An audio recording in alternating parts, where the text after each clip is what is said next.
दोस्तों 2 सितंबर 2024 सोमवार के दिन करीब 400 वर्षों बाद एक दिव्य और दुर्लभ संयोग बनने जा रहा है, क्योंकि इस दिन साल की सबसे बड़ी अमावस्या सोमवती अमावस्या पड़ने जा रही है।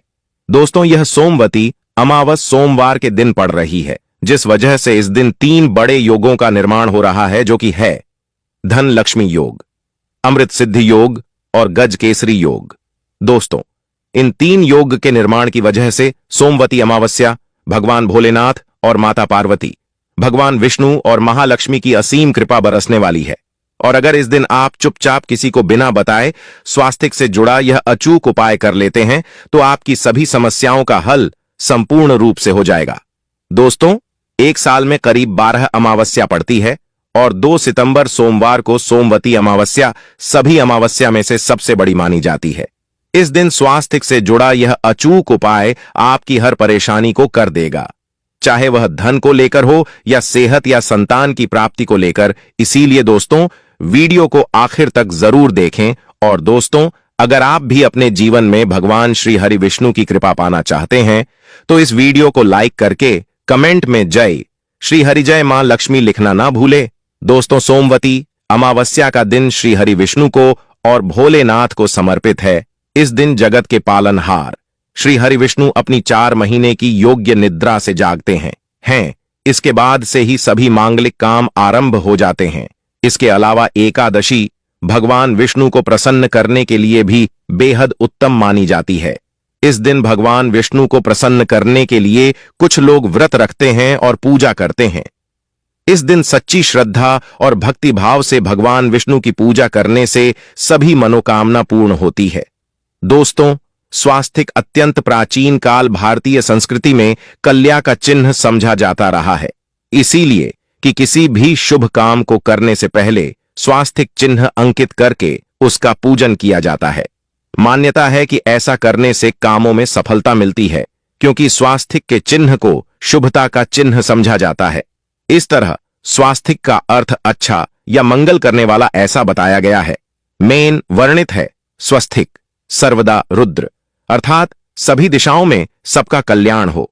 इस तरह स्वास्थ्य एक शब्द से किसी व्यक्ति या जाति विशेष का नहीं, परंतु संपूर्ण विश्व के कल्याण या वासुदेव की भावना निहित है।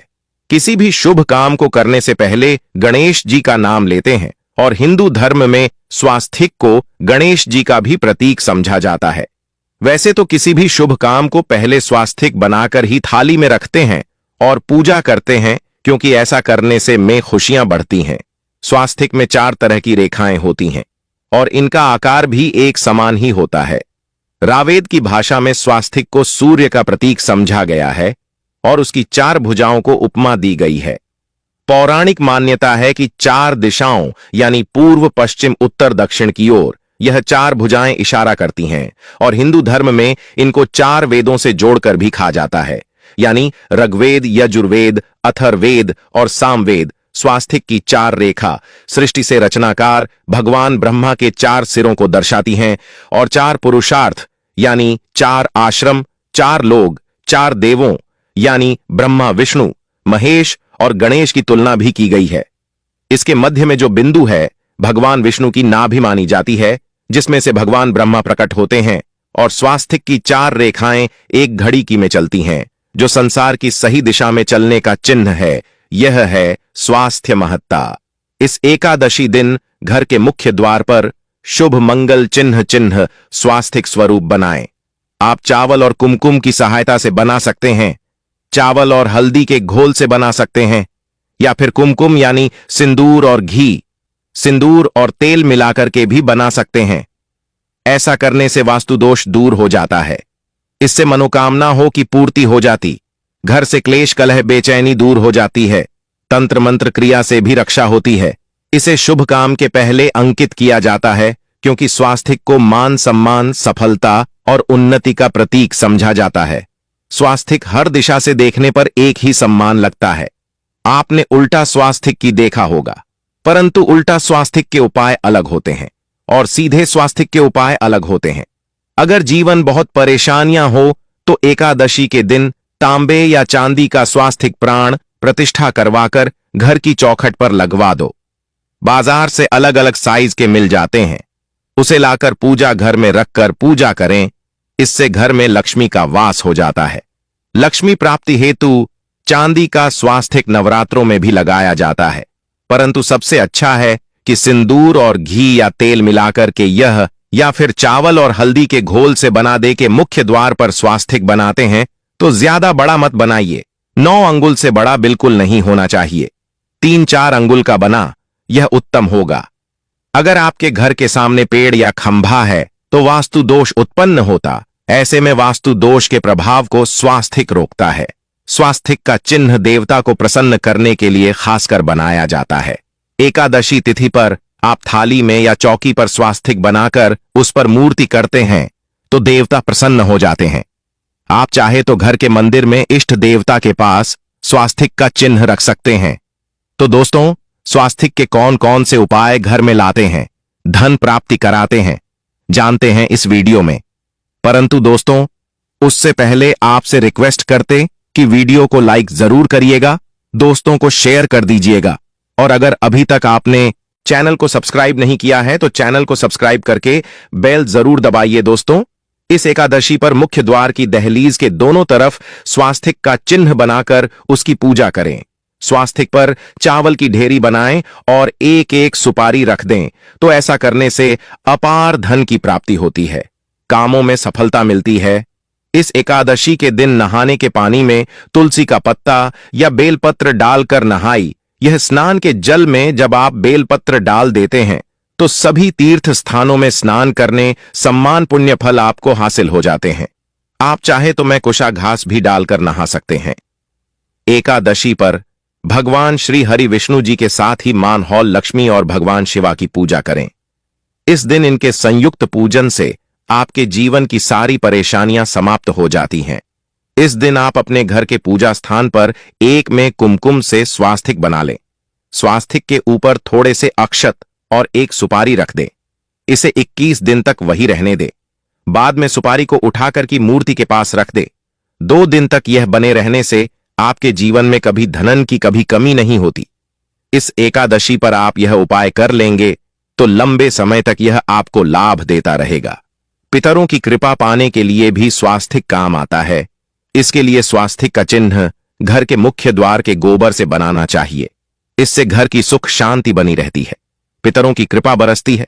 दोस्तों, कहा जाता है कि एकादशी के दिन पीपल की जड़ में अगर 1 लोटे जल में 1 छुटकी काले तिल और थोड़ी सी शक्कर डालकर जल अर्पित करें तो इससे पितृदेव की विशेष कृपा मिलती है और धन लक्ष्मी भी प्रसन्न हो जाती है। धन दौलत सुख समृद्धि यश मान सम्मान में वृद्धि होती चली जाती है। अगर आपकी कोई विशेष मनोकामना है, उस मनोकामना की पूर्ति के लिए आप एक विशेष उपाय कर सकते हैं। दोस्तों, कई बार लंबे समय तक हम किसी मनोकामना को लेकर चलते हैं, अनेक प्रयासों बाद भी पूर्ण नहीं हो पाती। ऐसे में एकादशी के दिन आप आसपास के किसी भी मंदिर में जाकर मंदिर की दीवार पर सिंदूर से उल्टा स्वास्तिक बना दें। मनोकामना पूर्ति की प्रार्थना भगवान से करें, जरूर पूर्ण हो जाएगी। और जब आपकी मन्नत पूरी हो जाए तब जाकर वहीं पर सीधा स्वास्तिक बना दें और भगवान को धन्यवाद दें। इस एकादशी पर भगवान श्री हरि की पूजा करेंगे तो उन्हें 2 हल्दी की गांठें जरूर अर्पित की और बाद में हल्दी की गांठ को पीले कपड़े में लपेटकर तिजोरी में रख दें। आपने पहले भी हल्दी की गांठें रखी हो ई है तो उसको ही पूजक वापस रख दे। दोस्तों, एकादशी पर विष्णु जी की पूजा में उन्हें केसर कमल का पुष्प के लिए गेंदे का फूल अर्पित करें। जिस थाल को आप गन्ने से बजाएंगे उस थाल में भी सिंदूर से एक स्वास्तिक का चिन्ह जरूर बना लें। उस स्वास्तिक के दोनों तरफ 2 खड़ी रेखाएं भी बनाएं। फिर उस थाली को हुए प्रभु को जगाए मंगलाचार कीजिए। यह स्वास्तिक का चिन्ह आपके जीवन की सारी परेशानी को दूर करेगा, जीवन में खुशी। इस एकादशी के दिन विशेष मंत्र का जाप जरूर करें। आप मंत्र का जाप कर सकते हैं या फिर विष्णु जी के महामंत्र ओम नमो भगवते वासुदेवाय का, इसमें से किसी भी एक मंत्र का जाप कर सकते हैं। जो भी मंत्र आसान लगे उसका जाप कर ले। इस एकादशी के दिन अपनी मनोकामना की पूर्ति के लिए यह उपाय कर सकते हैं। आप तुलसी में जब जल अर्पित करेंगे तब 1 लोटे में जल लेकर कर उसमें छुटकी हल्दी, 2-4 बूंदे दूध, थोड़ी सी मिश्री और 1 छुटकी अक्षर डालकर ही अर्पित करें और शाम के समय तुलसी के समक्ष घी का दीपक जलाए। इस दीपक में एक सिक्का रख दें और बाद में इस सिक्के को उठाकर संभाल के रखें। तुलसी को विष्णु प्रिय भी कहते हैं, इसलिए देवता जब जागते हैं तो सबसे पहले प्रार्थना तुलसी की सुनते हैं। वैसे यह सिक्का रोज के दीपक में भी आप डालकर दीपक जला सकते हैं। ऐसा करने से एसएस का सिद्ध हो जाएगा। फिर जब भी महत्वपूर्ण काम से आप घर से बाहर हैं तो इस सिक्के को साथ में रखकर निकले, आपको काम में सिद्ध जरूर हासिल मिलेगी। इस दिन दीपक का उपाय जरूर ही करें। एक दीपक घर के मुख्य द्वार पर अंदर की तरफ से या फिर पास के किसी मंदिर में एक दीपक, तुलसी के नीचे एक दीपक अपने घर के पूजा स्थान पर इस दिन जरूर जलाए। पूजा के बाद आरती जरूर करें। आरती की थाल में कुमकुम से स्वास्तिक बनाकर उस पर फूलों की पंखुड़ी और तो अक्षत रखकर फिर दीपक जलाकर प्रभु की आरती करें, सर्वोत्तम होगा। परंतु याद रखें कि भगवान श्री हरि विष्णु को अक्षत अर्पित नहीं किए जाते, मां लक्ष्मी को अर्पित किए जाते हैं। अगर विष्णु जी को अर्पित करना चाहते हैं तो हल्दी से रंगाकर रर ही पी ले। अक्षत अर्पित करें तो दोस्तों विधि विधान से इस दिन पूजा आराधना करें, स्वास्तिक के उपाय जरूर करें और विष्णु जी के साथ ही शिवाजी और माता लक्ष्मी की असीम कृपा पाको बनाए। दोस्तों, भगवान विष्णु की कृपा के लिए इस एकादशी के दिन स्नान करते समय पानी में एक चुटकी हल्दी डाल लें। इसके बाद स्नान करें और पीले रंग के वस्त्र धारण करके भगवान विष्णु की विधि विधान से साधना करें। इस एकादशी के दिन श्री हरिका सबसे पहले गाय के दूध से और फिर शंख में गंगा जल भरकर स्नान कराए। इसके बाद उन्हें पीले रंग के वस्त्र अर्पित कर मानता कि इस एकादशी के दिन ऐसा करने से भगवान विष्णु का विशेष आशीर्वाद हासिल होता है। इस एकादशी के दिन भगवान विष्णु की पूजा करते समय उन्हें केसर अथवा पीले चंदन या हल्दी का तिलक लगाए। साथ ही साथ भगवान विष्णु के प्रिय पीले रंग के फूल और पीले फल चढ़ाए। मान्यता है कि इस उपाय को करने से भगवान विष्णु शीघ्र ही प्रसन्न होकर भक्तों को मनचाहा आशीर्वाद देते हैं। आपके नजदीक भगवान विष्णु का मरना हो तो आप भगवान विष्णु के अवतार भगवान श्री कृष्ण की मूर्ति की भी पूजा करके इस एकादशी का पुण्य फल हासिल करें। ईश्वर की साधना आराधना में मंत्र जप का विशेष महत्व होता है। ऐसे में राम दरबार की तस्वीर अपने घर में लेकर आए और श्री राम दरबार की तस्वीर का पूजन करें, या उनकी मूर्ति या उनसे जुड़ी किसी तरह की कोई चीज आपके पास है तो आप उनका पूजन करें। सारे देवी देवताओं का आपको आशीर्वाद मिल जाता है। हनुमान जी से लेकर सीता माता, भगवान श्री राम और अन्य देवी देवताओं का भी आशीर्वाद मिल जाता है। निश्चित तौर पर अपने घर के पूजा घर में एक साथ आप यह तस्वीर रख सकते हैं। इससे आपके जीवन में राज्य योग की हासिल हो सकती है। दोस्तों, इसी तरह यदि आप अपने घर के पूजा घर में या किसी अन्य स्थान पर यदि कोई तस्वीर रखना चाहते हैं और उसे लगाकर अपने घर में लाभ हासिल करना चाहते हैं तो अपने घर में या पूजा आपको निश्चित तौर पर त्रिदेव की तस्वीर या मूर्ति एक ही स्थान पर लाकर अवश्य रखनी चाहिए। ब्रह्मा, विष्णु और महेश, इन तीनों की संयुक्त से एक साथ तस्वीर अपने घर के मंदिर में या अपने घर में कहीं भी लाकर रख देनी चाहिए।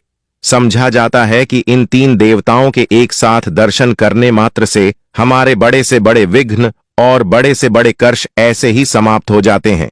इसी वजह से इन तीनों की एक साथ में तस्वीर या मूर्ति लाकर आपको पूजा अवश्य करनी चाहिए। दोस्तों, अब बात करते हैं कि कुछ ऐसी तस्वीरें होती हैं या ऐसी मूर्तियां होती हैं जिनको आपको अपने पूजा घर में स्थान ही नहीं देना चाहिए।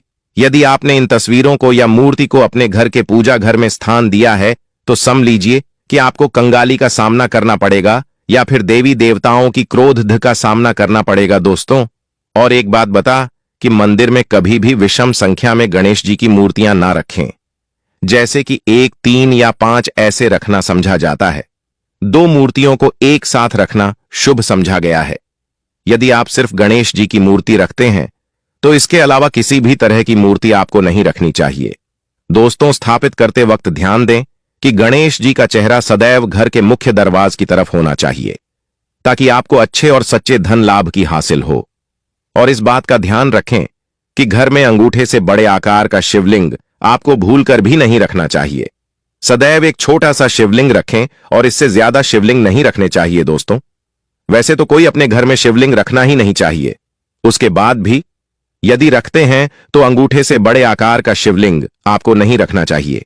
आप छोटा शिवलिंग रख दें और ध्यान रखें कि एक से ज्यादा शिवलिंग आपको भूलकर भी नहीं रखने हैं। घर में यदि आप शिवलिंग रखते हैं तो शिवलिंग के ऊपर आपको तुलसी भूलकर भी अर्पित नहीं करनी चाहिए। यदि आपने शिवलिंग रख लिया है और उस पर तुलसी अर्पण कर दी तो देवी देवताओं के का आपको सामना करना पड़ेगा। दोस्तों, मंदिर में यदि आप जी की तस्वीर रखना चाहते हैं, आप हनुमान जी के अनन्य भक्त हैं, तो बैठे हुए हनुमान जी की मूर्ति ही रखें। उन्हें शिवा का 11 रुद्र अवतार समझा जाता है, इसलिए उनकी भी शिवलिंग की तरह ही मूर्ति रखें।